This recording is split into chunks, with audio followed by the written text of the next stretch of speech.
How often have you heard people saying that you should live your life in the present moment and that you should enjoy the now? And it's very popular advice these days, and I'm guilty of it as well, right?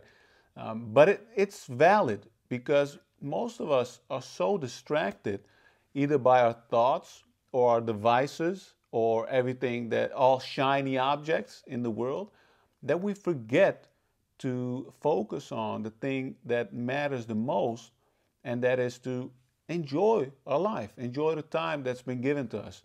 And it's very difficult. It's a difficult thing to do.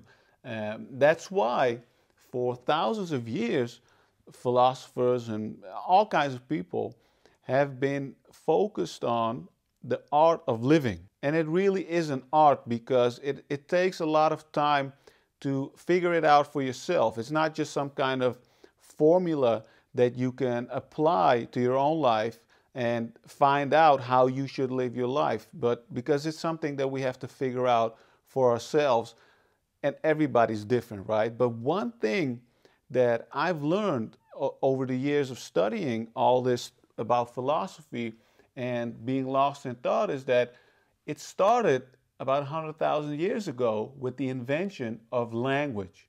And that's when we started conceptualizing things. So think about how often you are lost in thought, just trying to make sense of everything and try to give meaning to everything, right? There's a big chance that you are thinking about something else while you are watching this or listening to the audio of this, that you're probably thinking about groceries that you have to do, a fight that you had in the morning at your work, something that is going on in your relationship. There are a lot of things that are going on in our lives, and we are consumed by all those things. And that's why we live in either the past or we live in the fear of the future. And no one said it better than Epicurus, and he is mostly known for being the opposite of the Stoics. While the Stoics, like the word says, were stoic in the way that they lived their life, very focused on managing their desires and aversions and all those things. Epicurus was like, let's enjoy today because you don't know whether you will live tomorrow or not, right? You don't know, so you might as well enjoy it. And the funny thing is that Seneca, one of the most famous Stoic philosophers, quoted Epicurus quite a lot, actually, because it turns out all philosophers and all people who question life, right? We all have the same goal, and that is to have freedom, have a free life and be able to do what we want without being controlled by our desires and our thoughts, because that's how we get distracted. So I want to read you a quote from Epicurus, and it goes like this: "The life of a foolish man is fearful and unpleasant. It is swept totally away into the future." And that's what I was talking about, being fearful of the future and thinking about it. And we can get rid of that fear of the future and the excessive thinking about the past by simply being in the present. Now, most people associate this with Buddhism, meditation, and I never like to get involved with who came up with something first. I don't understand why people do it because it's totally useless.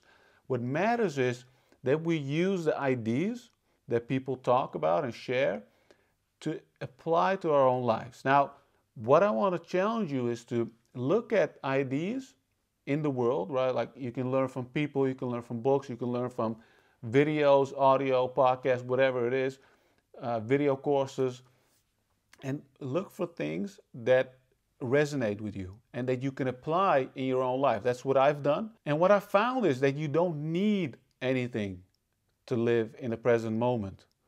There's nothing that you need. The only thing that you want to do is rely on your senses.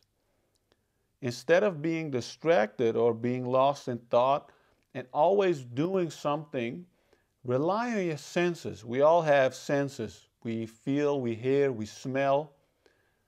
These are the things that are created for us to experience life, but we don't use them enough. So if you're feeling sad, feel sad. If you're feeling cold, feel the cold. If you're feeling the warmth, feel the warmth. If you are drinking a cup of coffee, smell the coffee, taste the coffee. This is all super cliche, right? Because everybody can think of this stuff. The difference is, how do you apply it? Or actually, do you even apply it, right? For me, the answer for many years was no. I would live my life on autopilot. I would go through the motions, and I was lost in thought so often that it became a habit, and I didn't even know that it was bad.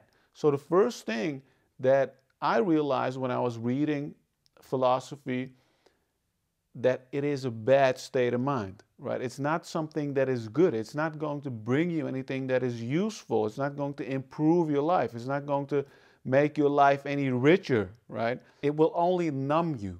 You won't feel and experience life in its purest form.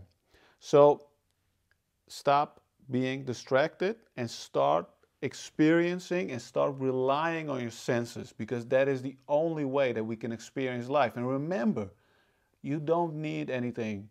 You don't need meditation. You don't need books. You don't need teachers. You don't need anybody to tell you how to live, right? You can get inspired by others, and you can use the tools of daily journaling and meditation. But remember that you don't need it, right? It is good. I use these tools all the time. I meditate. I write in my journal every day. I do everything to stay focused. But the mindset that I have is that, look, I don't need it, but I still use it. And the good thing about this is, if you miss a day or if something goes by, your life is a little bit different, because that is life, right? It's unpredictable. So we have to deal with it. And if something doesn't go our way, we should stay calm. We should keep that inner calm and that inner focus, and still focus on the present moment and, of course, our senses, right?